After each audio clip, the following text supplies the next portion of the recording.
ayat 3, kalau tidak percaya Yesus sebagai utusan, masuk neraka.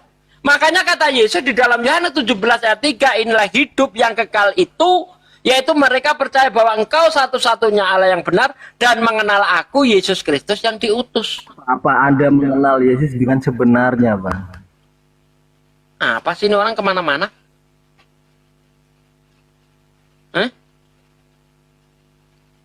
Kalau ingin mengenal Yesus, Sudah mengenal dengan sebenar-benarnya, Bang. yang lebih kenal Yesus itu kaum keluarganya. Setuju enggak? Salah, Bang. Keluarganya saja itu menganggap dia itu gila. Lah yaitu, kalau kaum keluarganya saja menganggap dia gila, bagaimana mungkin Anda yang bukan apa-apanya, yang nggak pernah ketemu dia, mengatakan dia Tuhan? Makanya kita harus mengenal dia ini siapa ini, yang mengaku Sesuai aku. pengakuan. Akulah itu siapa? Akulah itu utusan. Makanya Yesus mengatakan kalau tidak percaya dia utusan, mati masuk neraka dia. Yohanes 17 ayat 3. Bang. Kalau semua orang sudah mati, yang ada itu aku itu siapa? Ya Tuhan, di sini Yesus ngomong ini belum mati dia. Emang Yesus di sini ngomong udah mati, udah nggak ada orang. Ada-ada aja ini orang. Tunjukkan. Nabi siapa yang bisa berani berkata-kata sebagai akulah? Tunjukkan, Bang. Lah, makanya dilihat konteksnya ini apa sih? Akulah dia. Oke. Sekarang gini, coba bentar Bang. Akulah Bentar. Bahasa ya, saya tanya. Bentar. Ketika Anda tanya, ya, ketika Anda mengatakan bahwa akulah dia ini Tuhan, tolong dukung ayat. Ayat mana Yesus pernah mengaku Tuhan? Nah, kalau saya katakan ini utusan, saya punya ayat. Di dalam Yohanes 17 ayat 3, kalau tidak percaya Yesus itu utusan, neraka dia. Kalau percaya Yesus itu utusan, surga dia. Nah, coba tunjukkan kepada saya bahwa Yesus itu pernah ngaku Tuhan. Sehingga ketika orang tidak percaya bahwa dia Tuhan, dia akan mati dalam dosanya. Coba tunjukkan kepada saya ayat mana itu. Ayo, jangan tafsir pakai udel. Tafsir ayat pakai ayat. Silakan. Coba cari semua nabi yang berkata jangan asumsi. Saya minta ayat dukungan Anda untuk mendukung pernyataan Anda bahwa di sini dia adalah Tuhan. Yang hanya ada yang berani berkata cuma asumsi, itu cuma asumsi. Cuma asumsi. Ini orang sakit ini, Pak De. Sakit. Saya minta ya, ketika saya mengatakan maksud dia di sini adalah utusan, saya bawa Yohanes 17:3. Sekarang kalau Anda mengatakan di sini Yesus itu maksudnya mengaku Tuhan, kasih ayatnya mana supaya kuat dalil Anda itu. Kecuali Yesus pernah mengatakan bahwa aku Tuhan, lalu ada orang yang tidak percaya, pantas dia ngomong di sini di Yohanes 8 ayat 24, kalau kamu tidak percaya bahwa akulah dia Tuhan, kamu akan mati dalam dosamu. Tapi Yesus nggak pernah mengatakan akulah Tuhan, sehingga orang yang tidak percaya itu harus mati. Nggak ada seperti itu.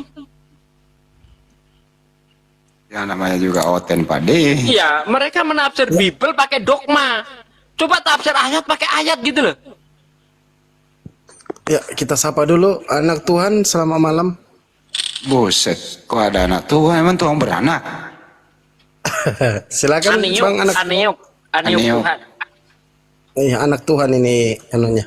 Silakan Bang. Anak Tuhan. Pengikut Kristus, silakan. Cuman saya himbau ya. Saya himbau nih kepada oten-oten yang naik turun ya.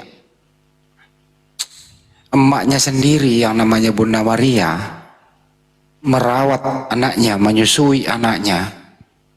Mulai dari kecil sampai dewasa begitu. Nggak pernah lo menuhankan anaknya. Kalian ini datang belakangan kok menuhankan anak orang gitu loh. Ya itu yang sering ditanya, siapa yang menyuruh Anda, roh apa yang ada dalam diri Anda itu loh. Apa cuplis gitu loh. Itu maksudnya Pak De. Emaknya sendiri nggak pernah nuahin anaknya. Datang dia Mereka tuh belakangan. Bang Andi, mereka itu merasa lebih pintar, merasa lebih tahu tentang Yesus daripada Bunda Maria. Bunda Maria tak pernah nyembah Yesus sebagai Tuhan dan Juru Selamat. Sementara umat Kristen menyembah Yesus sebagai Tuhan dan Juru Selamat. Mereka ini kan merasa lebih tahu daripada Bunda Maria, kan nggak nyambung. Bukan itu aja. Anak kesayangan orang dirawat baik-baik. Terus dia percaya bahwa anak kesayang orang dibunuh dulu, ditelanjangi dulu, dipermalikan dulu, dipermalukan, digamparin, diludahi, dibunuh, terkutuk di tiang salib, baru dituhankan. Bang Andi, ketika para murid Yesus melihat keajaiban yang dilakukan Yesus, berjalan di atas air, para murid menyangka Yesus Tuhan atau hantu? Hantu lah. Hantu. Ini para murid langsung menyaksikan Yesus bisa berjalan di atas air. Disangka hantu. Berarti ketika para murid menyangka Yesus hantu, para murid tidak pernah menganggap Yesus itu Tuhan. Karena tidak mungkin Tuhan berubah jadi hantu, itu nggak mungkin.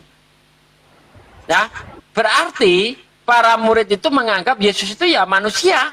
Ketika manusia mati, bangkit jadi hantu, sebagaimana yang para murid katakan di dalam Lukas 24 ayat 36-37 itu kan, ketika yang katanya Yesus itu bangkit, para murid dan takut menyangka Yesus Tuhan. Wah, senangnya orang Kristen. Bukan, menyangka Yesus hantu. Bang Andi doubling, Bang Andi. Oh ya? Menyangka Yesus itu hantu, bukan Tuhan. Kenapa menyangka Yesus hantu? Karena para murid tidak pernah menuhankan Yesus. Itu intinya. Yang karena murid-murid Yesus itu, Pak De, belum terkena doktrin gereja. Karena mereka ini pengikut setia, paham kalau Yesus itu bukan Tuhan, utusan Tuhan. Nah, orang-orang yang datang belakangan ini sudah kena doktrin cuplis, sehingga memaksakan anak orang ini Tuhan. Itu persoalannya. Silakan pengikut Yesus, ada yang mau tidak diselesaikan? Silakan Bang, Anda buka mic, silakan. Ayo Bang. Tambah hari tambah banyak yang mu'allaf ini. Kok enggak ngomong ini? Silakan ngomong. Pengikut. Aduh, apa sih kalian ini naik-naik jadi berhala? Coba ya, kalau Kristen itu baca Yohanes 8 itu jangan cuma di ayat 24 tapi dibaca terus sampai ke bawah. Di ayat 26. Banyak yang harus kukatakan dan kuhakimi tentang kamu. Akan tetapi Dia yang mengutus aku. Ya, maksud di ayat 24 Yesus ngaku Tuhan, di ayat 25 ngaku utusan. Ini Yesus sedang sedeng atau gimana sih? Di ayat 24 ngaku Tuhan, di ayat 25 ngaku utusan gitu. Mencela jaluk didoni lambine. Ya kan? Di sini dikata apa yang menurut aku adalah benar dan apa yang ku dengar daripadanya itu yang kukatakan kepada dunia. Nih ayat 25 nih. Ya. 26 nih. Banyak yang harus kukatakan dan kuhakimi tentang kamu. Akan tetapi Dia yang mengutus aku adalah benar. Dan apa yang kudengar daripadanya itu yang kukatakan kepada dunia. Mereka tidak mengerti bahwa Ia berbicara kepada mereka tentang Bapa. Berarti Yesus bukan Tuhan. Maka kata Yesus, apabila kamu telah meninggikan anak manusia, bukan meninggikan Tuhan, ya meninggikan anak manusia, barulah kamu tahu bahwa akulah Dia. Dan bahwa aku tidak berbuat apa-apa dari diriku sendiri. Tetapi aku berbicara tentang hal-hal sebagaimana diajarkan Bapa kepadaku. Nah ini ayat ini justru menunjukkan Yesus utusan. Coba otak jangan degleng deh kawan Kristen. Ini Yesus justru ngaku utusan di sini. Dan Ia yang telah mengutus aku, ayat 29, Ia menyertai aku. Ia tidak membiarkan aku sendiri, sebab aku senantiasa berbuat apa yang berkenan kepadanya. Ini utusan ini, bukan Tuhan nih. Parah.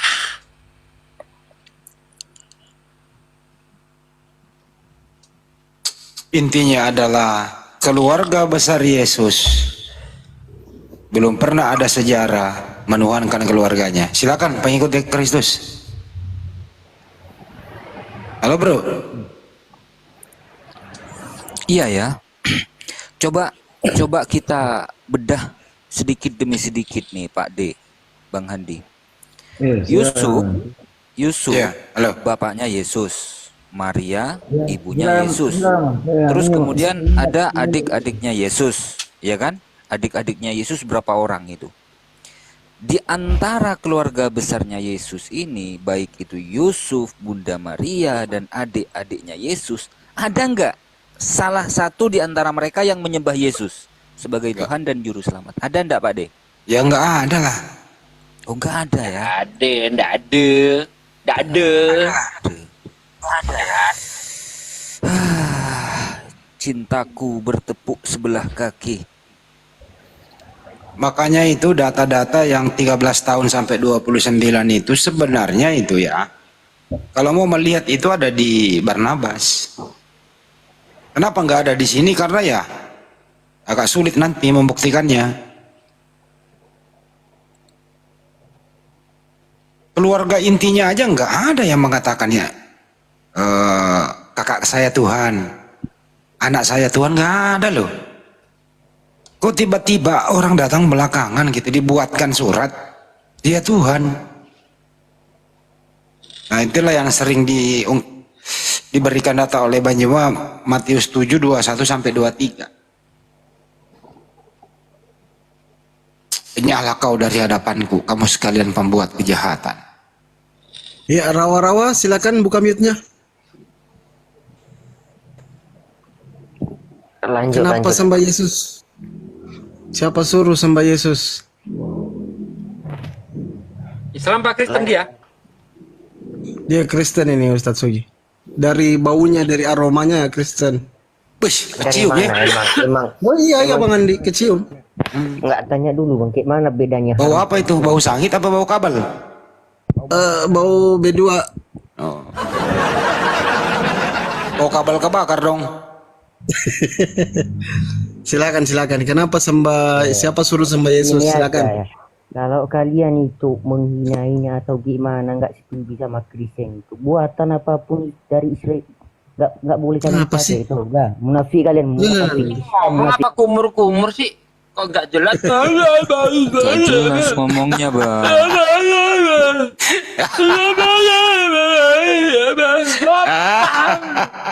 Pusing gue. Ternyata ada Bang Handi. Pak D ada ini Pak D, ucapan Bunda Maria yang menyebut atau mengatakan Yesus itu Tuhan. Nih dibedah Pak D. Yohanes pasal 20 nomor 13. Kata malaikat-malaikat itu kepadanya, "Ibu, mengapa engkau menangis?" Jawab Maria kepada mereka, kepada malaikat, "Tuhanku telah diambil orang dan aku tidak tahu di mana ia diletakkan." Ini gimana nih Pak D pengertiannya Pak D? Coba diulas. Itulah akibat menerjemah pakai doktrin. Kalau otak mereka itu waras, ya malu menulis ada Tuhan dicolong orang itu malu dia. Bagaimana mungkin Tuhan yang maha kuasa, maha besar, maha suci dicolong orang? Ini yang menerjemah ini otaknya lagi konslet, kemakan dogma, sehingga Tuhan pun bisa digondol orang. Ya, jadi jangan heran kalau ada Tuhan digondol iblis. Ya itu sudah wajar di kekristenan. Gondol orang bisa, digondol iblis bisa gitu. Tapi bagi kita orang yang berakal sehat, Tuhan yang begitu maha besar, maha kuasa, digondol orang, nggak mungkin. Yang masih bisa dibawa, ya kan, digendong, ini loh lemah. Karena masih membutuhkan sesuatu. Sementara Allah itu husomat, tempat bergantung. segala makhluk, bukan yang digantung oleh makhluknya, dan tidak pernah bergantung kepada makhluk. Kalau masih dibawa, masih dicolong orang, itu bukan Tuhan. Tuhan tidak mungkin seperti itu. Ya, masa Tuhan digondol orang gimana sih? Itu seharusnya terjemahannya itu Tuhan. Kalau Tuhan mungkin, ya kan, karena Tuhan jadi mayat, oke lah. Tapi kalau Tuhan kok jadi mayat nih gimana sih? Kan nggak mungkin. Yohanes 20 ayat 13 itu, ya. Nih. Kata malaikat-malaikat itu kepadanya, "Ibu, mengapa engkau menangis?" Jawab Maria kepada mereka, "Tuanku," nah seharusnya itu, "Tuanku telah diambil orang dan aku tidak tahu di mana ia diletakkan." Nah, kalau Tuhanku telah diambil orang, ini pelecehan terhadap Tuhan ini.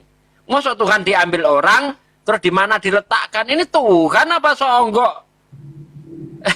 Songgok daging sih. Aneh-aneh aja, enggak? Ya, Waalaikumsalam.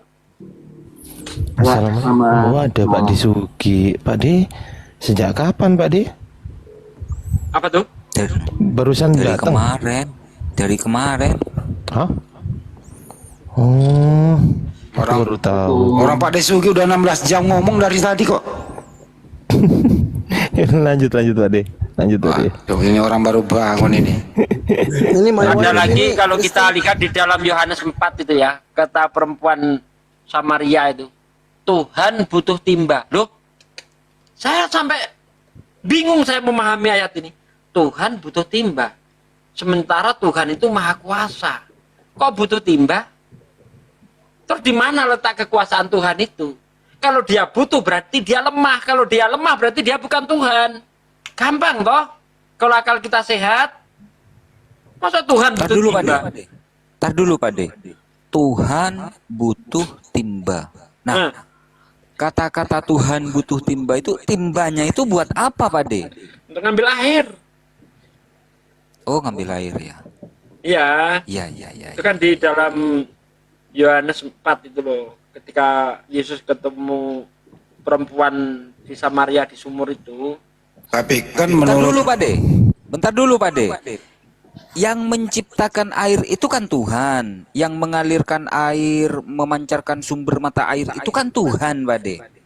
Betul toh? Terus Tuhan mau mengambil air itu masih menggunakan timba gitu Pak De maksudnya. Itu kan manusianya. Gimana sih nggak ngerti sih itu nggak manusianya. ngerti juga. Iya. Kan Oh, ini iya. Tuhan ini mau menyelamatkan manusia, jadi dia berinkarnasi gitu loh ya, menjadi manusia karena mau menyelamatkan manusia. Oh iya. Masa Masa sih? gitu aja nggak ngerti? Kan udah berubah jadi manusia. Betul. Ya sudah, jangan banyak nanya, imannya aja. Kenapa sih? Ya, ini my wife Kristen atau Muslim, Pak? Selamat malam. Perempuan kok dipanggil abang? Selamat malam. Wah, Udah, kacau. saya diem aja saya. Oten-oten takut Bang Usir. keluarga saya. Ya, selamat Ya, Bang malam. Yusir. Ya, selamat Selamat malam. malam. Assalamualaikum. Waalaikumsalam. Gimana, Bang? Ya, Muslim ya? ya, alhamdulillah sekarang sudah muslim. Dulu belum muslim. Dulu Katolik. Oh, masa. Kapan Bang? Kalau dari kecil memang Katolik dari keluarga orang tua.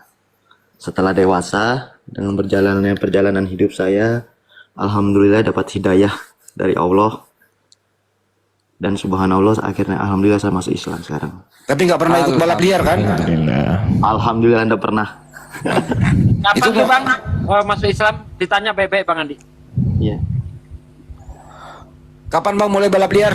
Kok itu pertanyaannya sih? Pak Ade sih suruh nanya, gue keceplosan tuh. Oh, saya bentak atau gimana sih orang ini? Resep. Lu nanya baik-baik, entah apa yang ditanyain. Wah, Resepnya apa Bang? Kok bisa sehat gitu Bang? Ya alhamdulillah Saya ini ngerantau bang, ngerantau di Kalimantan. Asli saya Flores, NTT. Keluarga saya Iya. Katolik semua. Maksudnya resepnya itu apa? Kok bisa Resepnya sehat gitu?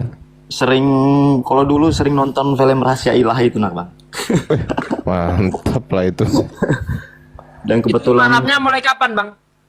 mualafnya dari 2005. Oh, udah lama ya. Iya. Lanjut, Bang.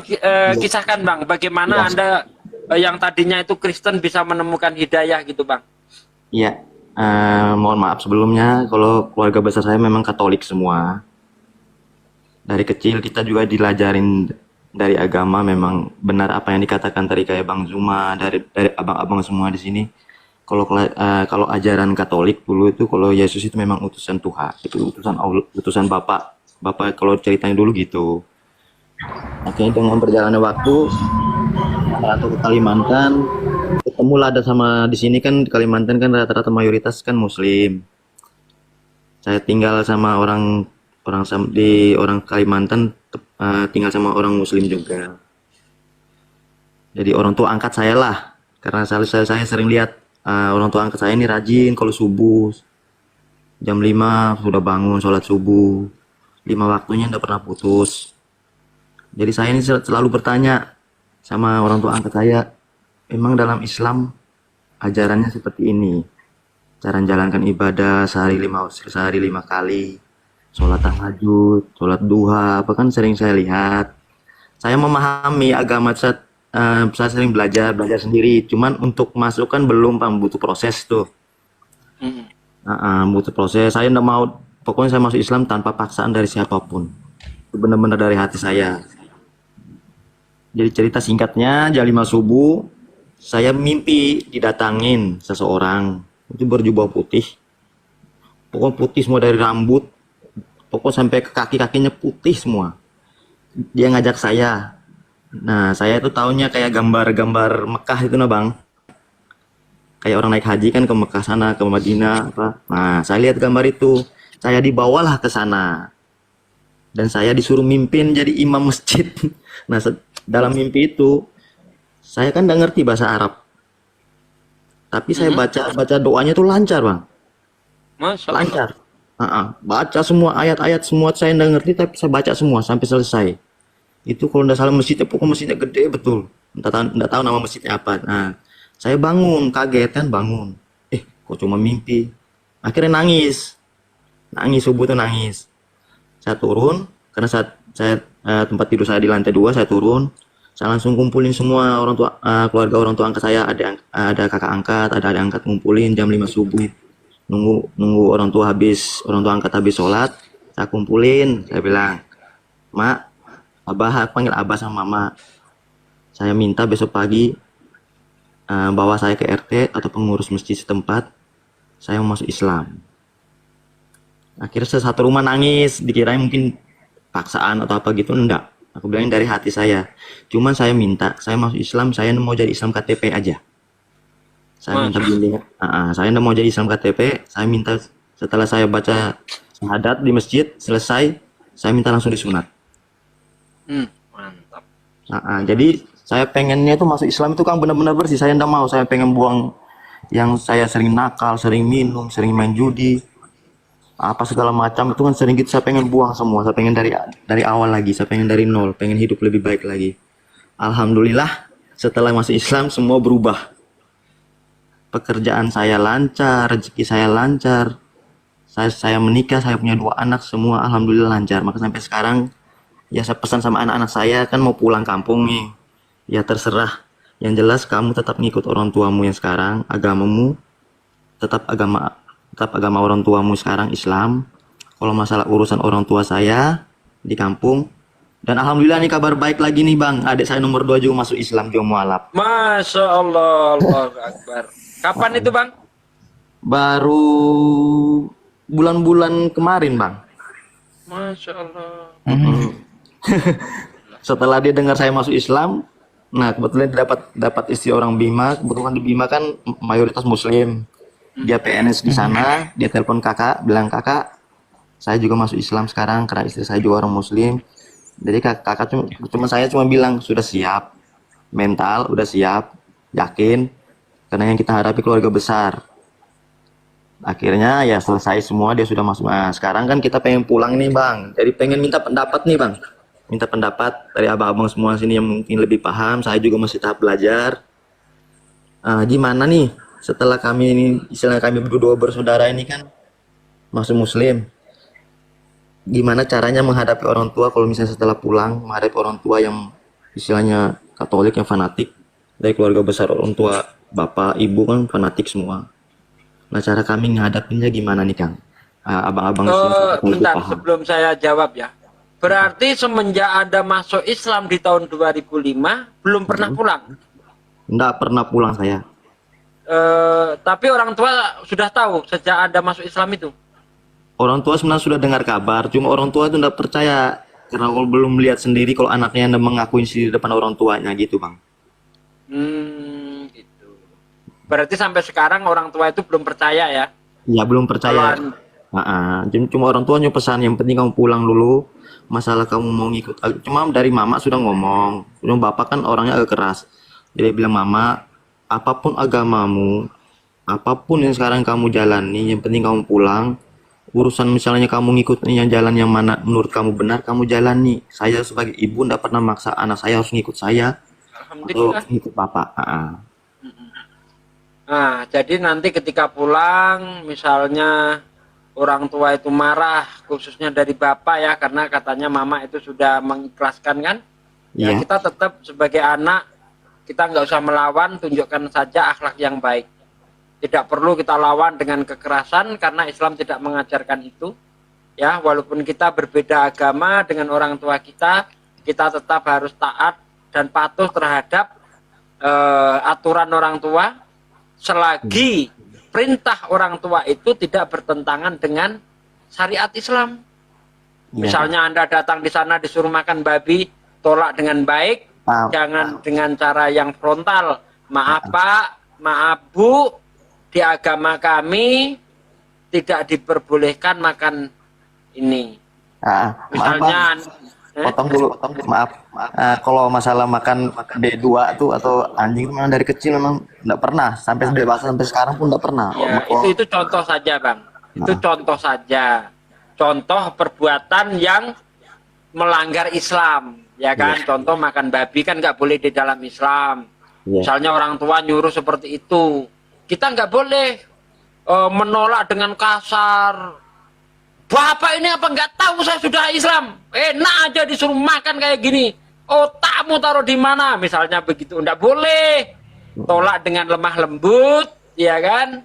Di Islam tidak boleh begini. Misalnya hal-hal yang lain, misalnya yang bertentangan dengan Islam, jangan dilakukan. Ya, tolak dengan cara yang baik.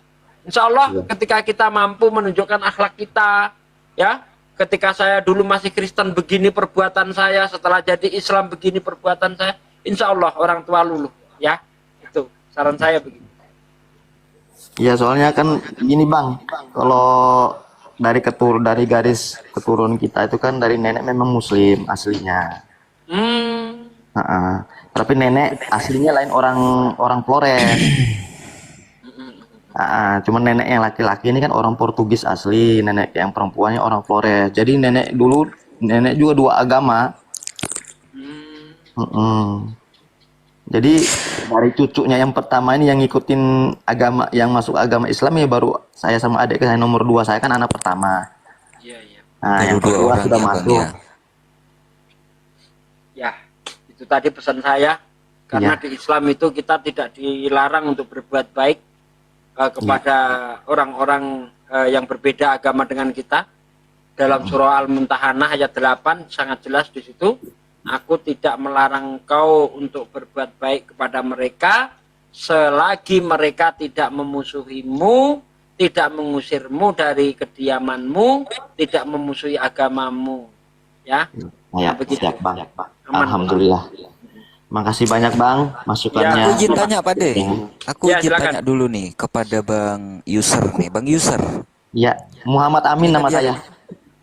Oh iya, Bang Amin ya. Bang Amin. Nama aslinya siapa Bang waktu masih Katolik Bang?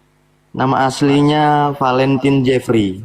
Oh, Valentin Jeffrey. Ya, silakan Di Bang kan- Alwi. Keren ya. diganti sama ulama di sini, para IAI di sini diganti. Sebenarnya dulu Muhammad sempat debat nama, jadi diganti nama Muhammad Amin aja. Masya. Muhammad Amin, mantap, mantap. Aku izin tanya nih, Ya, Bang. sebelum abang nih masuk bersyahadat dulu di tahun 2005. Sebelum itu pernah nggak abang ini mimpi laki-laki rambutnya panjang, kakinya kotor, tubuhnya kotor, dia cuma pakai kolor? Pernah nggak abang? Nggak pernah Bang, yang mimpi itu yang pernah saya bilang tadi. Saya mimpi didatangin orang bajunya putih bersih dari ujung kepala sampai ujung kaki. Wajahnya itu nggak kelihatan, cuma dia bimbing saya, dia ngajak saya. Sekarang kamu yang jadi imam masjid sini, kamu yang mimpin sholat di sini sampai selesai. Jadi sebelumnya kan saya nggak ngerti bahasa Arab itu, misalnya baca Al-Quran, apa hadisnya apa, ayatnya apa kan nggak ngerti. Tapi setelah saya mimpin saya hafal semua. Jadi seolah-olah saya ini imam besar yang sudah, ya maaf, di atas lah. Jadi ngerti semua apa yang saya ucapkan itu lancar, tidak ada putus-putusnya. Setelah selesai, saya bangun dia hilang. Itu Bang ceritanya. Masya Allah, Masya Allah. Di bawah ada yang tanya, Al Ayubi pertanyaan konyol katanya. Ini bukan pertanyaan konyol, pertanyaan saya ini ada dasarnya. Karena begini Bang Amin, Iya, itu ada orang yang katanya mantan Islam. Dulu Islam, lalu murtad masuk Kristen. Setelah masuk Kristen, dia itu malam-malam didatangi Tuhan, kakinya kotor, tubuhnya kotor, dan dia cuman pakai kolor. Katanya begitu. Siapa tahu pengalaman-pengalaman seperti itu juga pernah dialami oleh Bang Amin sebelum masuk Islam, gitu loh. alhamdulillah enggak pernah. Nggak pernah ya? Enggak Berarti pernah sama sekali. gini, pertanyaan saya ini bukan konyol, ada dasarnya teman-teman ya. Oke. Lanjut Pade. Ya. Bang Andi, silakan. Nah, ini jago tanya ini Bang Andi. Kalau saya kurang pandai nanya-nanya ini. Bang Andi, bangun. Iya, Pak De, kenapa? Ya itu ditanya-tanya itu. Halo, lo. Halo, Assalamualaikum Bang. Waalaikumsalam warahmatullahi wabarakatuh. Ya intinya kalau pulang ke orang tua ya, apapun pernyataan orang tua itu, ya harus manut lebih baik dari sebelumnya. Ada satu yang nggak boleh diikuti, satu doang perintah orang tua itu, Ya, yaitu menyuruh Anda menyembah manusia kembali, terus suruh makan babi. Ya jangan itu aja. Kalau selain yang lain itu ya harus manut, hormat, lebih baik sebelumnya. Ya. Kalau ada kata-kata kasar, ya legowo aja udah. Nanti dia akan menilai sendiri. Anak saya kok gue bilang kayak gini kok masih manut. Gue bilang kayak gini masih enjoy aja. Nah, terus Anda jawab ya, itulah ajaran Islam seperti itu. Orang tua itu surga di bawah telapak kaki ibu. Tapi kalau ibu telapak kakinya masih bau babi ya mohon maaf kan gitu. Tapi jangan gitu ngomongnya, kasar itu ya. Kira-kira sih begitu. Paling enggak dan santun lah. Berapa Pak dia ketawa? Iya. Oke. Buat abang-abang semua di sini makasih banyak masukannya, wejangannya, bimbingannya. Mudahan kedepannya lebih baik lagi dari sekarang. Amin. Kedua anak jangan sampai Ya. di apa ya? Ya kalau bisa anak tuh dari kecil ngaji, gitu ya. Alhamdulillah kemarin, alhamdulillah anak dapat juara 1 pesantren. Masa apa? Jadi ini dua-duanya pesantren semua saya masukkan. Jadi biar kakek neneknya itu lihat, cucu saya, masa Allah, kan gitu ya? Iya, malah neneknya minta si kakaknya suruh pesantren di Flores Maumere aja bilangnya daripada di Jawa bilangnya. Sama aja aku bilang, Mak. Yang penting kan ilmunya sama. Ya. Satu lagi Bang pesan saya, Ya. jangan pernah menggurui orang tua. Ya, nggak Sehebat pernah. apapun Anda, sepinter apapun Anda, setinggi apapun jabatan Anda, di depan orang tua Anda adalah anaknya. Iya, benar. Ya. Siap. Ketika orang tua itu kita gurui, itu tidak meluluhkan hatinya, justru semakin keras, semakin tinggi. Sifat egoisnya nongol. Lo siapa? Kalau tidak ada saya, lo nggak jadi apa-apa. Ya kan gitu. Iya, Lu benar. kencing gue lu. Kagak usah macem-macem lu. Nah, ibaratnya seperti itu kasarnya, Bang. Lu kencing gue. Sekarang lu gua sekolahin, ya kan? Sekarang lu pinter mau nggurin gue. Enak aja lu. Walaupun orang tua ini bodoh, Bang. Tetap ketika kita itu lebih tinggi, merasa lebih tinggi dari dia, menggurui dia, itu yang datang adalah keegoisan. Maka tetap saja kita lemah lembut, rendah hati, tunjukkan akhlak saja kepada orang tua. Semoga dapat hidayah. Begitu Bang ya? Ya, satu lagi Bang, satu lagi Bang. Ya. Jangan sampai ya, jangan sampai logat Betawi medok Jawa kayak Pak Desugi, jangan. Kalau aja logat Mora sudah hilang kayak Bang. Malah logat Banjar apa logat Kalimantan sekarang. gue tapi Emang medok lo Jawa gue? gimana sih? Ya kan? Emang lo gue? Kok gitu loh ya, gitu. Bang Andi, Geng, ini nggak tahu lagi adekku nomor 3 nih mulai dalam 2 minggu ini mulai nanya-nanya tentang agama Islam. Cuman saya nggak pernah maksa. Cuman Suruh denger ya, aja debat kita, Bang. ya. Suruh denger aja debat-debat kita. Aduh, namanya di sana susah sinyalnya, Bang Andi. di mana sih, di NTT ya? Iya, di NTT. Oh ya, kita doakan aja lah, semoga keluarga besar Anda itu kembali ke Islam. Itu Ya, aja sih intinya. kalau saya sih pribadi pengennya gitu karena dari nenek kan Yo. turunan dari nenek kan memang Muslim. Ya gini aja, Bang. Ketika Anda ditanya soal Islam, gampang kok. Ketika saya menjadi Islam, gitu. Saya itu merasa menjadi pengikut Yesus yang sesungguhnya. Kenapa begitu? Yesus tidak makan babi, saya nggak makan babi. Ya kan? Yesus mati dikafani, saya dikafani. Yesus sunat, saya sunat. Yesus sujud, saya sujud. Yesus berwudu, saya berwudu. Ya. Ya. Jadi apa yang dilakukan Yesus, saya merasa itu yang saya lakukan sekarang. Jadi saya merasa lebih menjadi pengikut Yesus. Ketika saya masuk Islam, saya tidak meninggalkan Yesus. Justru ketika saya masih di Kristen, saya merasa tidak menjadi pengikut Yesus. Karena apa yang dilakukan Yesus tidak dilakukan di Kristen. Coba, orang Kristen makan babi, Yesus makan babi? Enggak. Ya kan seperti yang saya katakan tadi. Yesus mati di kafani, orang Kristen mati pakai jas. Iya kan? Nah, contoh-contoh kecil aja, Bang. Contoh-contoh kecil aja ditunjukkan begitu. Satu Iya. lagi. Cuman Misalnya sedikit, Bang. Satu lagi. Islam itu di posisi aman, Bang. Ya, posisi aman maksudnya tidak masuk neraka.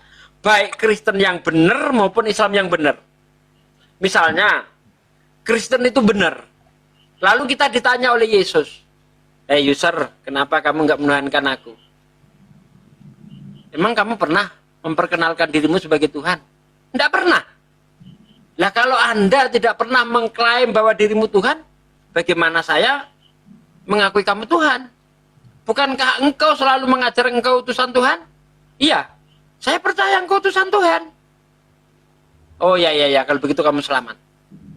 Ya kan? Yap. Selamat, orang Islam selamat. Tapi bagaimana ketika Islam yang benar, kita lebih selamat. Nah, posisinya Kristen. Kalau Kristen itu benar, oke, dia selamat.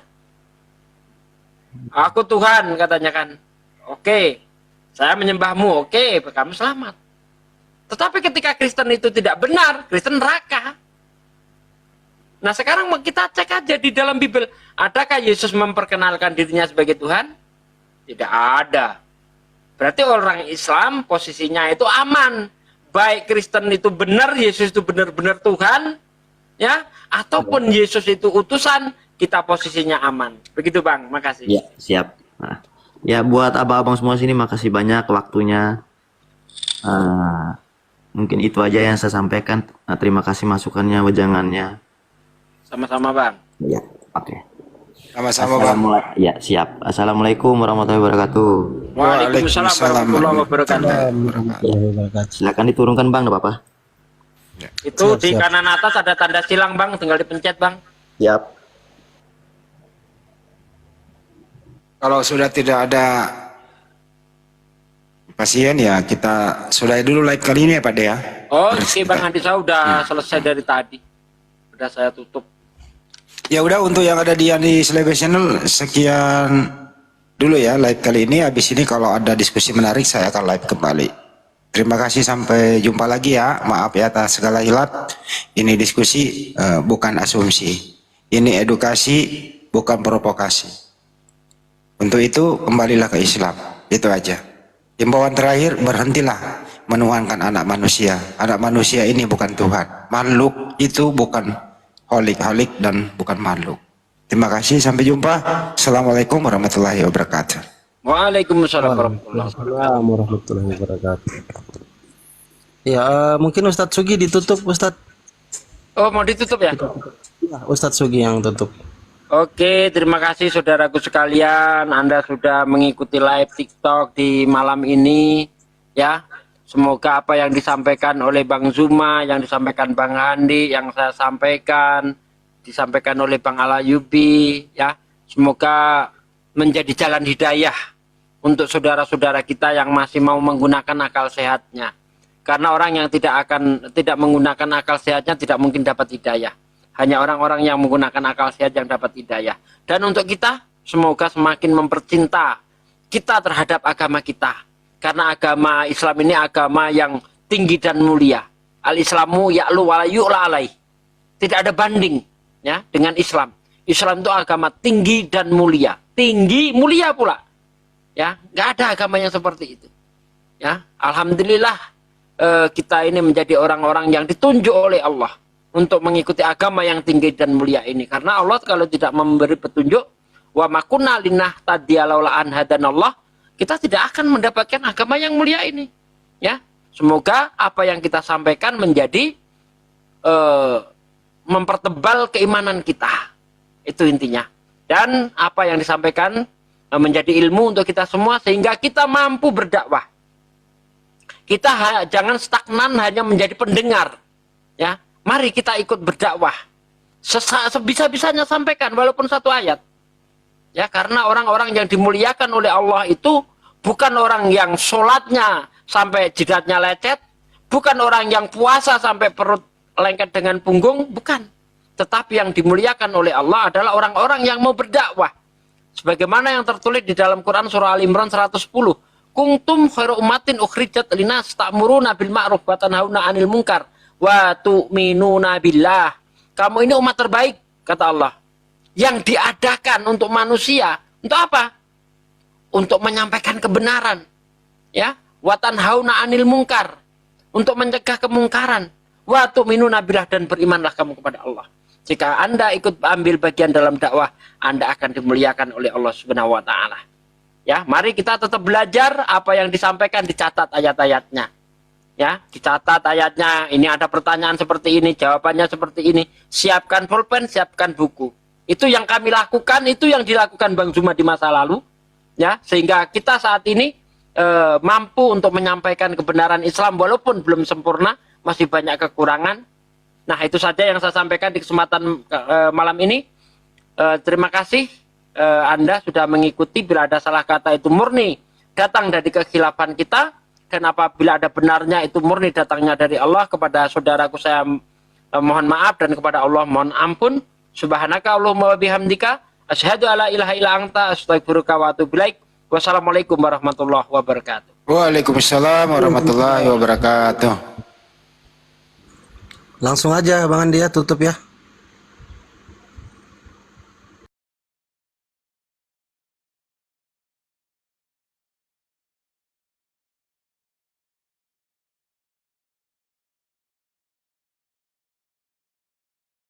Kaget.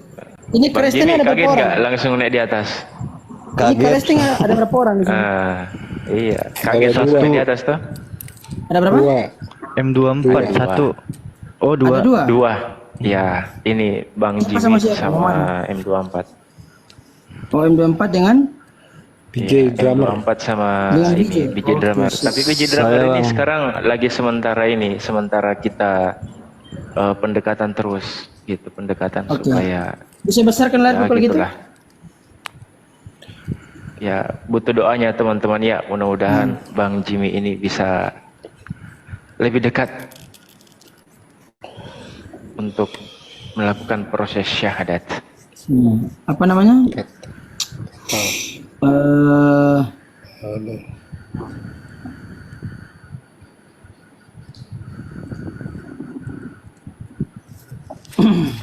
Berarti di sini Kristen ada 2 orang ya?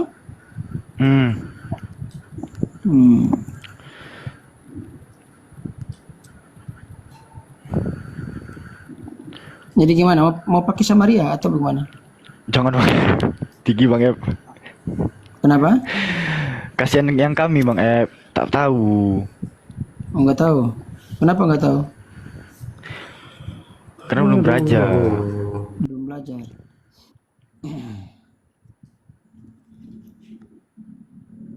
Nah, di sini